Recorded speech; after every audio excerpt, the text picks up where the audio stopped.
Hi, everyone. Welcome to today's tourism clinic.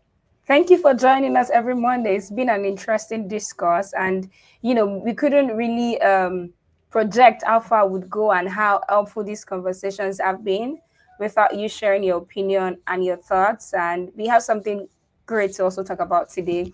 And I feel like, Mateja, I don't know what you think, but I feel like this is very, very important. We talk about preserving the earth.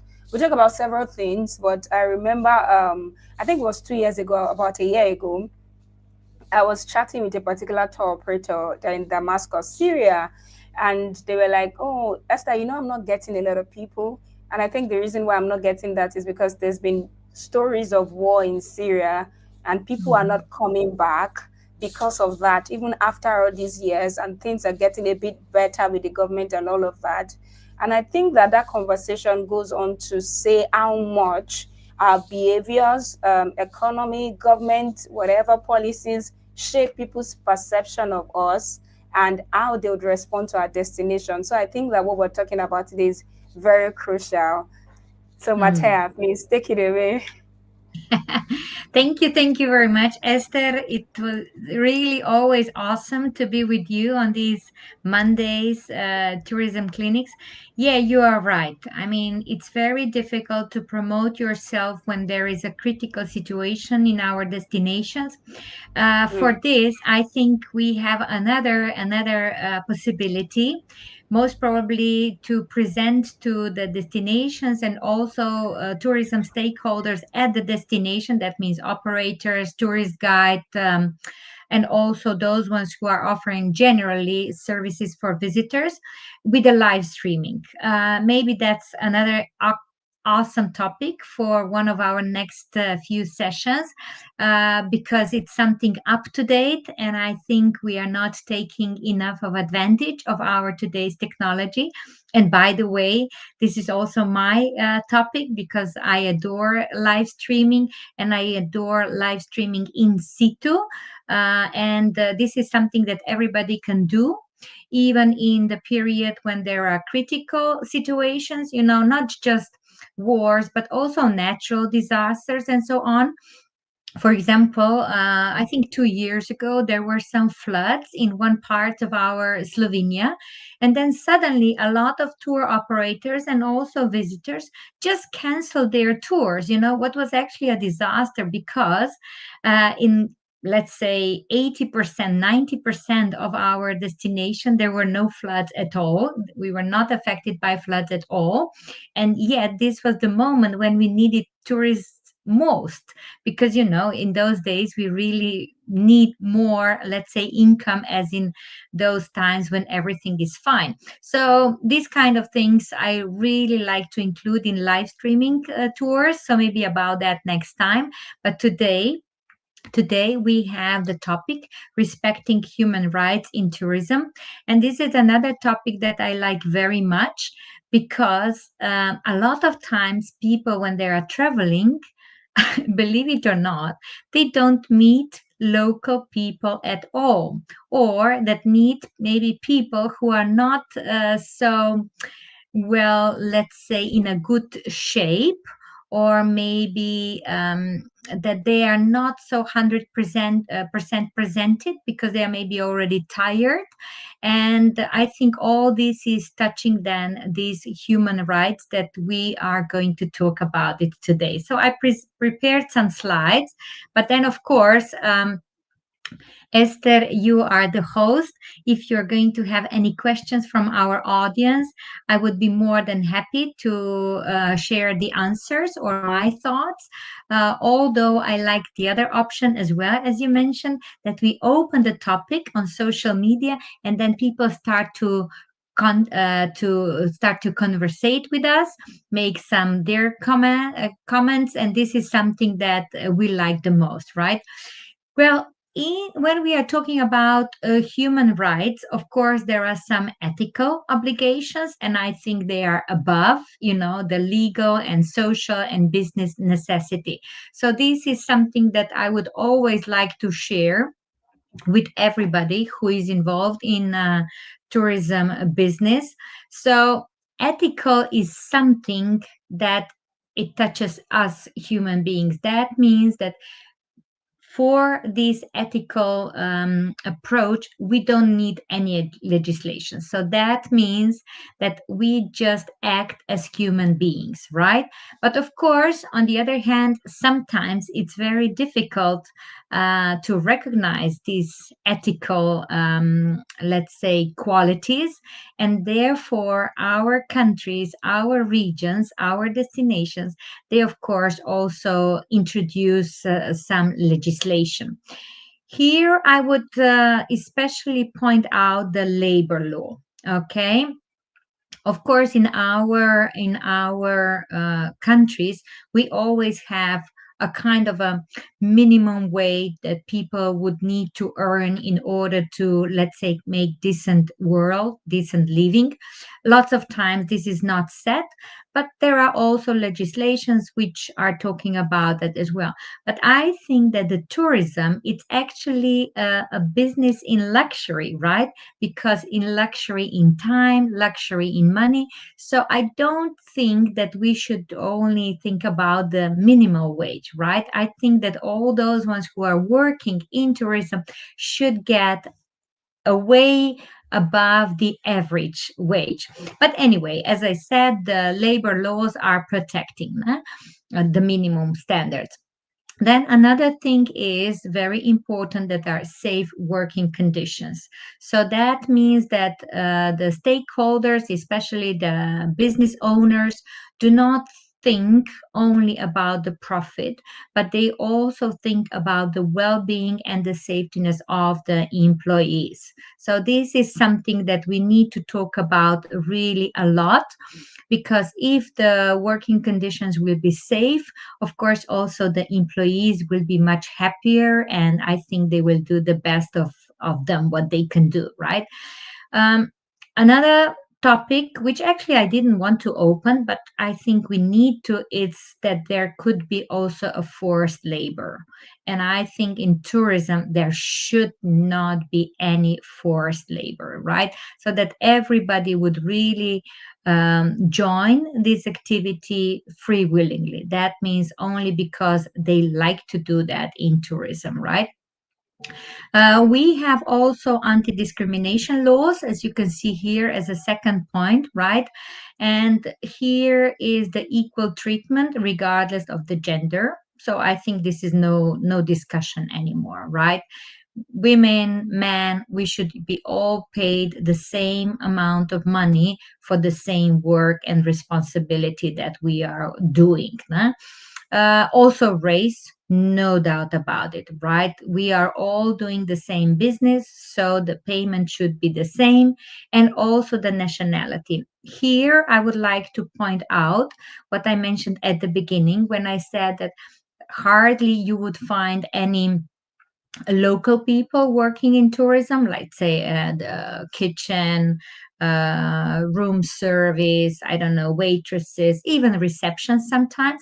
And unbelievable is that a lot of businesses, they prefer to take people of other nationalities because they are cheaper. So I mean, this is really no excuse. So I think that this discrimination should be erased from our topic. No? And then, of course, also consumer protection law. And this is something that our consumers, our clients would or could be more involved, so that when they are traveling, they are also thinking about the people who are delivering them the services, right? So that this pricing is fair, because as we said, tourism is luxurious business, because you need to have ability to travel, you need to have time to travel, and you need to have also the money. So why would somebody on the other side who is serving you suffer for your luxury, so to say? So somehow I think that it's a kind of a norm, and that we should not discuss about it. But on the other hand, I know what the situation is, unfortunately, and we need to open this topic as well. Then another thing is accessibility. So accessibility is something that in 20th century is a must. It's a necessity, so that these services are really available to everyone and also by as many people as possible. No? And the safety standards I also mentioned. Nowadays we are talking about, I don't know, the events of collapsing a hotel or yeah, a building or something like that, because something was not well made, well built. No way, nah? We are responsible for that, and safetiness is on the first place of our services. I think that this is actually a very good opportunity for the businesses if we talk about the ethics and also, let's say, the rights that we open today, because the destinations and also the suppliers who let's say, act more responsible, and of course they put that also in their promotion material, right? They will in the future attract more customers, because customers are more and more aware of that. They are respecting this kind of services. They know that if you want to be respectful, that means also a bit higher prices, right? And if we are going to promote that in a long run, I'm sure that we are going to have more stable and better customers, right? And then, of course, if something bad happens, that doesn't mean in our businesses, but it can happen in a general, in our environment, right? Of course, that leads then to the public backlash. And that is something that it's very difficult to gain, right? To gain again. And that's why I think it's better that we don't play with these negative effects, but we just work hard on the positive effects of the tourism, right? For example, the last day, a few days ago, actually, I talked to my colleague from Amsterdam, and she's a tourist guide, and she said that Amsterdam has such a bad reputation, like because of the human trafficking and also prostitution, tourism, and things like that. That now they are doing really all to change this perspective, but that it's difficult. You won't believe that. I mean, they really focus on sustainable tourism, right? They cut all these, let's say, more negative practices, but in human minds are still negative perspectives, and that's why it's very difficult to go for them out of this tourism negative perspective. For example, they would like to attract, right, more maybe like teenagers and student tours, because now students are traveling around the globe a lot, and they say, oh, Amsterdam, no, no, no, no, no, no, we don't want there. But yet they are preparing excellent programs because they would like to attract this public. But unfortunately, this is something that it's keeping them back. No? Then, of course, economic and social responsibility. Tourism can create a lot of very good jobs. And if you ask me, this is going to be in the future more and more. We are talking more and more about the automatization, how there will be no people used, I don't know, in the factories because everything will be optimized and so on. But that just means that people will have more and more time, so that means that there will be more and more opportunities in tourism, right? And this is something that we need to be aware of. Of course, not to take the opportunity and pay and take care of less of the employees, but just to know that this is something that is going to be generated in the future in more, and that it should be actually also included in the policies of the employment. No? Well, then we have supporting ethical tourism. I think that we already kind of wrap up now. So definitely that we are going to be promoted as a destination where the wages are fair. We are hiring local people. For example, a few years ago, I had a work practice on Fraser Island, and I would like to point out that because they were really excellent at Kingfisher Bay Resort, and they developed already in those days, like, that was the beginning of 80s, right? 90s, so that means 30 years ago, fair wages, so like everybody would get a fair wage.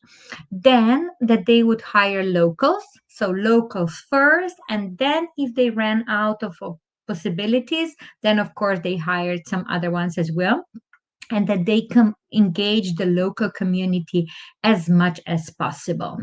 And I'm sure that this affected also in these long-term benefits. And I think that now they are also generally recognized as one of the most responsible destinations, right?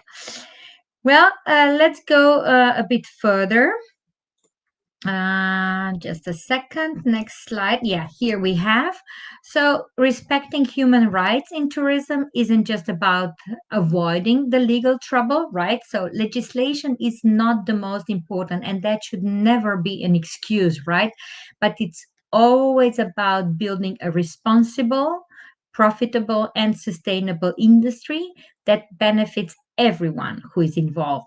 So, that means businesses, travelers, and also local communities, so that we have this fact in front of our faces, that we always focus on that, and then we are going to be all winners. So if you ask me, human rights, yes or no, of course yes, no doubt about it. If we want to run a sustainable business, definitely we need to think about that, no? So now we have some other, let's say, things, topics to discuss. And of course, if somebody would like to join us in this discussion, I would definitely be happy to share or maybe to answer the concerns. But definitely, definitely, for example, a lot of times we are opening topics of indigenous people, indigenous group. I think I already once mentioned the Aborigine at Ulara in Australia, right? When I was there in 94, the local said, well, you know what? We don't wish that you climb up to the hill to Yulara, because this is for us really a sacred place. And then with the family, we decided to stay down in the valley. And now it's forbidden. So, we were a bit ahead of time. I mean, the push was too strong, but yet the indigenous people told us that they would prefer in those days that nobody climbs to the top, because for them this hill is very special, right? But on the other hand, obviously, the push was too much, and now it's prohibited. So sometimes I think it's better that we respect before we put into legislation. Workers in the hotels, I think we already talked about it, so that we have a lot of people from all around the globe, especially from the countries with lower income. They are moving, especially in the international chains, uh, to other places all around the world, and only because they are less paid than local professionals would be. I don't think this is a good policy. And if there is a hotel group which will promote a fair payment to everyone, I think this is going to be like the winning situation. Yeah. Um, well, key responsibilities of travel operators. We are mainly today talking about the travel operators. I think the opportunities are really enormous, but on the other hand, also the responsibilities. So we are actually in the business which is very responsible towards a human being. Well, what do you think, Esther? How are we doing? Do we have any questions today?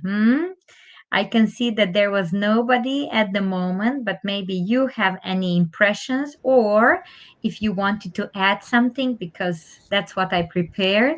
But I'm Hmm. sure that, yes, that there would be some your comments as well. Yeah. Yes. Um, Mm-hmm. I think we actually do have two questions. The first one is, I think that this person is referencing when you mentioned like child trafficking. And so they're Mm. asking how they as store operators can prevent child exploitation in tourism destinations. Would you want to say something about that, or I can go first?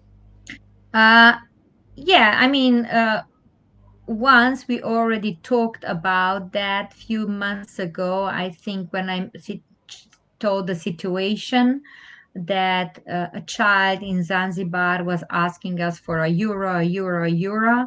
And then the local guide said, please don't give them any money because we are working hard, making decent money because we are Mm-hmm. working, right?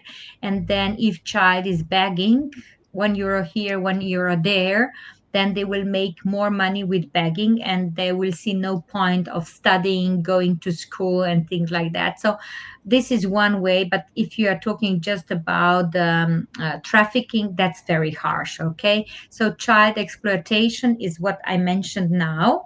uh, don't use children for something like that, but child trafficking, that should be forbidden in any situation. So no way, nah? Of course, what is child, that's another thing.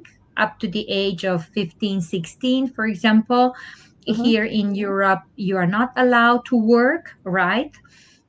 You can be, I don't know, in a work practice, but that's maybe just for a day or two if your parents allow, just to get experiences, but definitely not for money making. I know that in some destinations it is very difficult because maybe the situation in the family is not good, but in those destinations I think that they should think more how to pay better parents so that the children can have their youth while they are still young, because that never comes back. And now please add, Esther, you have more experience.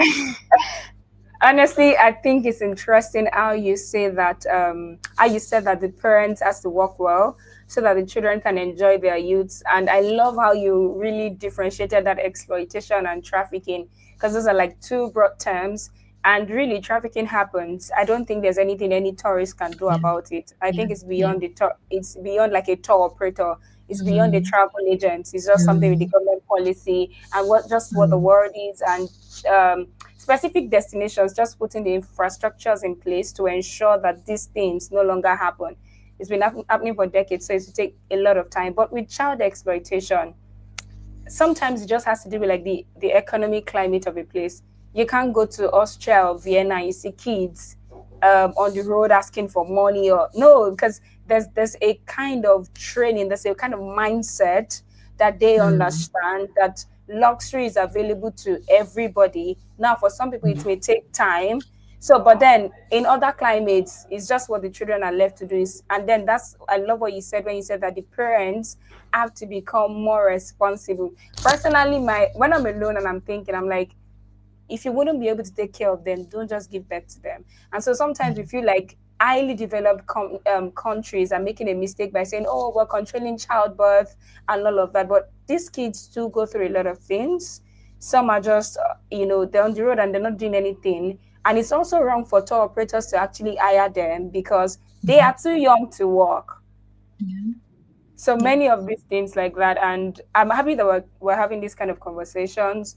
Mm, Perhaps even if we have children that they're enthusiastic about meeting visitors, they like seeing tourists, we can then now begin to build like a manual or a framework for training them so that as they age they can maybe grow into becoming a wonderful tour operator too, yeah, or a yeah. travel operator, instead of what they currently do now, because some people are actually enthused by people of other races. Sometimes they don't even need the money, they just want to be close to them because it's not something that they've Mm, seen. And so that's where another conversation about exposure comes in too. mm. Yeah, i yeah, I have another question, and I think it's very interesting. Before this call, I was having like a conversation with a tour operator in Barbados, and yeah. we were speaking about like OTAs, Viator, Get Your Guide, and we said a couple of things about Get Your Guide, and he said something to me. He said, Esther, there's no way in the world I left to Get Your Guide. I mean, I think this was like a long time. Sorry, I think this was like a long time experience for him, but he was saying to me that there's no way in the world I'm going to let you come into my country and you say bad things about me, and not going to be able to reply to you. So he was saying that at the time he was on Get Your Guide before he left, people would leave him reviews. Some people would leave him like a star, 1 star, and he wouldn't be able to respond to it. And sometimes it's not like he did anything bad on those trips. It's just Mm-hmm. because some people ask for extra things and he didn't give them because it's not a part of your package, or maybe they just wanted something that was outside of the box when they got to the location that was not a part of the listing. And so he had to like leave. And I think it's very important to this question that this person is asking, that what role do travelers play in promoting human rights while they are like engaging with local cultures during their trips? Mm. Well, first of all, sometimes I think that we allowed travelers to have a role that it's above the human rights, right? Mm, The mm, customers, clients are not the kings. I mm, think that we are all together on the same boat. We are all in these called tourism stakeholders, so that mm, we are all creating tourism and we are all creating, with the help of tourism, a better mm, future, right? So, definitely, the travelers should respect the local cultures. Once I think you asked if travelers are allowed to kiss all the children because they are so cute because of this and this. No way. right. No way. No way. Nah? So we need to educate travelers as well that there are some limitations, right? And I think it's very important that we are aware. Don't do to the other ones what you don't want that other ones do to you. Right. Okay, so if you are thinking like, how would my reaction be in this situation, Mm, then of course you are on a better path. And on the other hand, even that, let's say I would say, oh, that's not a problem, let's do it. Nah? You should mm, ask locals, am I allowed to do that, right? For example, a lot of travelers say, hey, am I allowed to take a picture of you? Or could you take a picture with me? And things like that. And I think this is very respectful. I don't mind that. But of course, some, maybe my colleagues or locals, would mind, right?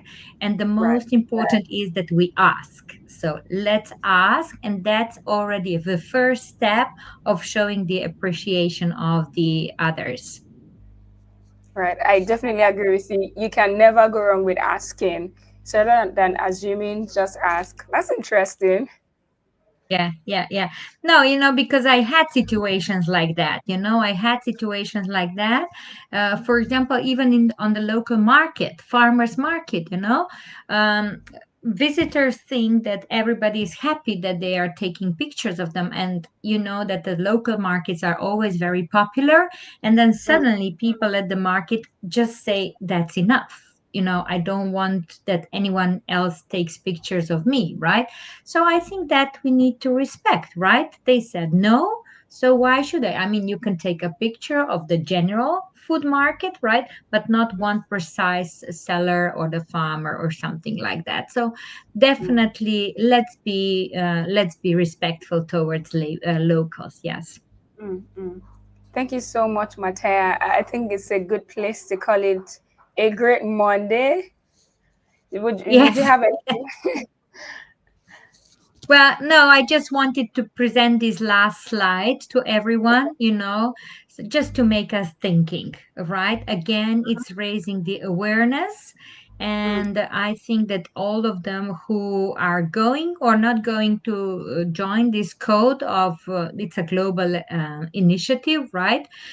It mm, doesn't matter. The most important is that we point out when we have visitors that we say, hey, we are respecting our local communities. We would like to stay the representative of our local communities, and we are respecting also these human rights. So I think if you are going to present that in your brochure, everybody would appreciate that very much, and the visitors would feel more confident in visiting the area. So, not just, window shopping, but being involved as locals like them to be involved. I mean, great. Yes, we could do that. Is it the same page you like to share, or you want me to take it to the next slide? Well, I think this is what is very important, right? A kind of a wrap up. So that ethical travel operators should respect the human rights, right? Mm, I mm, always say to my colleague, would you take this job, for example? But on the other hand, the price should be the same as I would take this job, right? So this is something that we need to respect. Then, for example, protecting the environment. We talked about that already a lot. And of course, also to create fair opportunities for the local communities, so that we are transforming the tourism into a force of good. For example, now we have in few days' time also the International Tourist Guide Day, and mm. our day it's going to be representing the role of a tourist guide as a peace ambassador. And this cannot be achieved if we are not the force for a better changing in the community. Ne? So that means that tourism should always empower and not exploit. That's what I wanted to finish. Of course, there are also some other ideas, but I think that the best one is that we are aware that tourism is not for exploitation, but just for the development of a good, better future. Fantastic. I'm with you on that. Tourism is not for exploitation, but empowerment. Yes, That's great. yes. I think there is no industry in the world that Mm, could say the same thing, if I'm honest. mm, And that's why I am somehow optimistic because, let's say that the working hours are less and less. Most probably you heard that there is legislation that we should work less, especially in the Western countries. But on the mm, other hand, that means that there will be more time for tourism, for traveling. That means that there will be more time for getting to know each other. And since this tourism has such an important role, that means that the world should change in better, right? So that we should empower this good in us, not, let's say, just the business, right? But mm, generally to empower the benefits of this world. mm. Thank you so much, Mataya. It was an insightful session. We've been getting tons of comments, and like I said, it's the fact that we're now distributing Tourism Clinic across our other platforms. We're also reaching new listeners across Spotify and other places. I'm excited Mhm. about what we're doing and how it's gradually shaping the tourism space, and Mhm. also with the initiative of Coffee Chat. We're launching March 22nd and 20th and 22nd, and I know that these conversations will continue, and it will move from social media to individual environments. So by that I mean destinations, and how people can actively, tour operators, travel agents, begin to use these strategies. Thank you so much. Well, thank you very much for giving me this opportunity. And I'm really looking forward to read all these comments because I'm sure that we will get some great ideas also from our audience. Thank you, Mhm. Esther. Thank you, everyone. Thank you, everyone. Have a great week. Bye. Bye. Okay, I could do the outro.